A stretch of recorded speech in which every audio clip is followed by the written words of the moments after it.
Quem crê em mim, conforme as Escrituras, do seu interior fluirão rios de águas vivas. Essa palavra foi proferida por Jesus.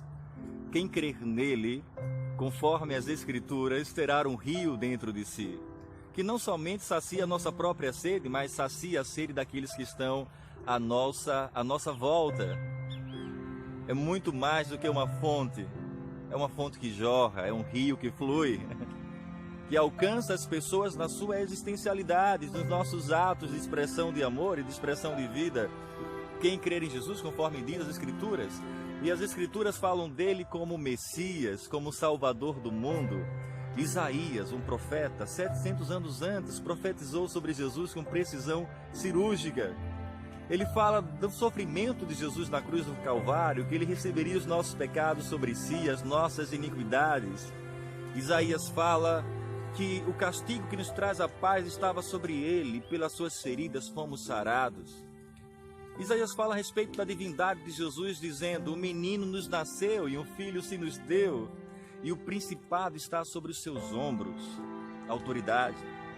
E o seu nome será maravilhoso, Conselheiro, Deus forte, Pai da eternidade e Príncipe da paz. João falou a respeito de Jesus, dizendo que ele era o Verbo, que estava com Deus e que todas as coisas foram criadas por meio dele. Fala de um Jesus que pré-existia, que era o Deus que veio a esse mundo, assumiu a nossa forma humana. Crer em Jesus, conforme diz as Escrituras, é crer em Jesus muito mais do que simplesmente um governador deste mundo. Crer em Jesus como um governador desse mundo é rebaixá-lo. Ele é o Senhor da glória, o Deus do universo.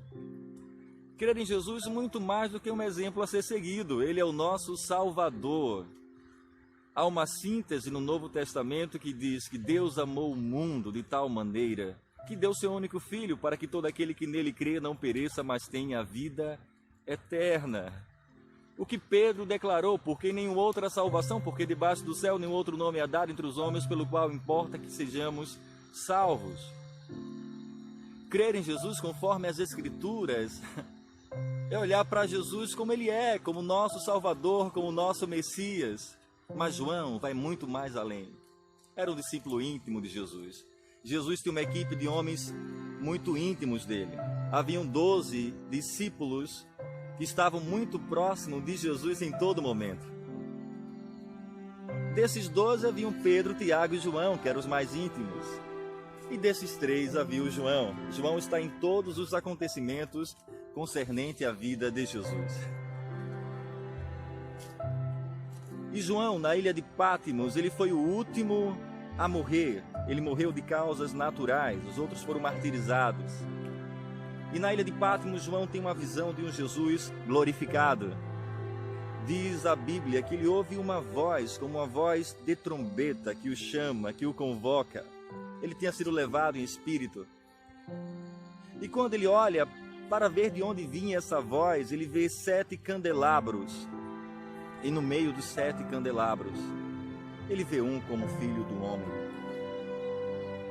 No próprio contexto de Apocalipse, capítulo 2, a Bíblia nos mostra que os candelabros se referem à igreja, aos cristãos, com o nosso olhar. E João começa a usar o símbolo para expressar aquilo que ele viu. E ele diz que os seus cabelos são brancos como a mais pura lã. Sabedoria e eternidade, os seus olhos são como chamas de fogo. O olhar de Jesus penetra João e o desnuda. João fica completamente descoberto diante daquele olhar que tudo consome. Se havia alguma impureza em João, se havia alguma coisa escondida em João, aquele olhar revela. Quando olhei para Jesus, o olhar dele queimou os meus casebres de palhas conceituais. A visão distorcida que eu tinha a respeito do Cristo, da vida, de Deus, quando eu olhei para Jesus, tudo foi consumido pelo seu olhar. Diante dele, a Bíblia diz que tudo se derrete como cera. Ninguém resiste ao seu olhar. E João não consegue olhar por muito tempo. Diz o texto de Apocalipse que ele olha para os pés. Ele inclina o rosto. E olhar para os pés, ele vê que os seus pés são como um latão reluzente. Eles brilhavam. Eles ofuscavam a visão de João. Quando Jesus esteve neste mundo e foi completamente homem, ele cumpriu as escrituras que dizia que quão formosos são os pés dos que anunciam boas novas. Ele anunciou a boa notícia que Deus amava o homem, mas os seus pés foram transpassados por pregos. Mas agora ali, João vê Jesus imponente, majestoso e glorioso. Os seus pés revelavam autoridade, revelavam poder, imponência. E ele ouve uma voz, como a voz de muitas águas, e como um dilúvio aquilo inunda. Diz que da sua boca, da boca de Jesus, saiu uma espada afiada. O autor de Hebreus diz assim que a palavra de Deus é viva e eficaz, e é mais cortante do que qualquer espada de 2 gumes, e penetra ao ponto de dividir alma e espírito, juntas e medulas, e é apta para discernir os pensamentos e intenções do coração. As palavras de Jesus são como uma espada com 2 gumes, afiada nos 2 lados, que penetra profundamente a nossa alma. E João ouve as palavras que saem dele, que vêm como inundação, como muitas águas. Ele fica maravilhado com aquilo. Ele agora vai olhar completamente o seu rosto. Ele diz: o seu rosto brilhava como o sol no seu mais alto esplendor, brilhava como o sol do meio-dia. O seu rosto brilhava como o sol do meio-dia. João fica maravilhado, ofuscado com aquela visão. Aquela visão era tremenda, era especialíssima. Eu não consigo sentir o que ele sentiu, mas ele teve uma experiência profundíssima com Jesus, como ele é. Todo o véu da ignorância ali caiu por terra, e João compreende Jesus de forma muito clara, muito precisa.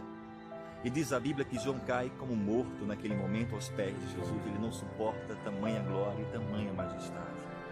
Crer em Jesus, conforme diz as Escrituras, é crer no Jesus que antecede esta vida, que é o Criador de todas as coisas, que veio a esse mundo e se fez homem, se humilhou ao ponto de lavar os pés aos discípulos para ensinar o caminho do servir. Que teve fome e sede, viveu os dilemas humanos, conheceu a morte dos amigos, os sofrimentos que causavam dor às pessoas que ele conhecia. Ele mesmo foi perseguido, ele foi humilhado, ele foi rejeitado, ele foi criticado, ele foi crucificado, mas ele não permaneceu na cruz. Crer em Jesus, conforme diz as Escrituras, é crer que ele ressuscitou dentre os mortos e que ele tem essa forma gloriosa e majestosa, e diante dele tudo se derrete como cera. Aquilo que não serve se derrete como cera.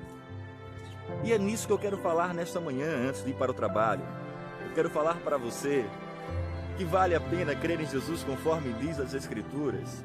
Crer nesse Deus que é maravilhoso e que nos ama tanto, que viveu a experiência humana, mas que reina soberano nos céus e que está ao nosso auxílio em todo momento, deixando nós trilharmos o nosso próprio caminho, escolhermos o que queremos fazer da vida. E é claro, quando escolhemos errado, temos consequências erradas. Eu amei esse Jesus e o neguei. Eu obedeci e desobedeci.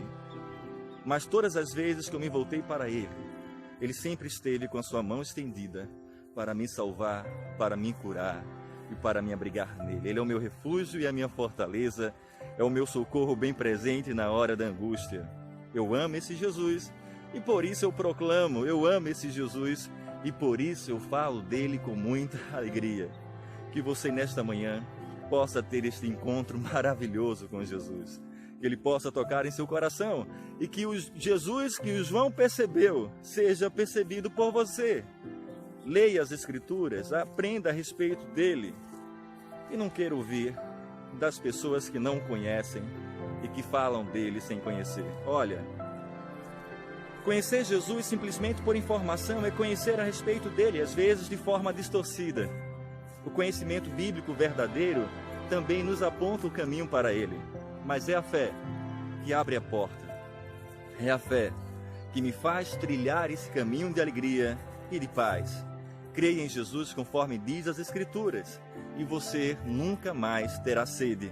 Haverá em você uma fonte que te sacia, e haverá em você um rio que flui para mudar e transformar a vida das pessoas que andam com você, com a sua família, amigos, e todo o seu procedimento será procedimento de paz.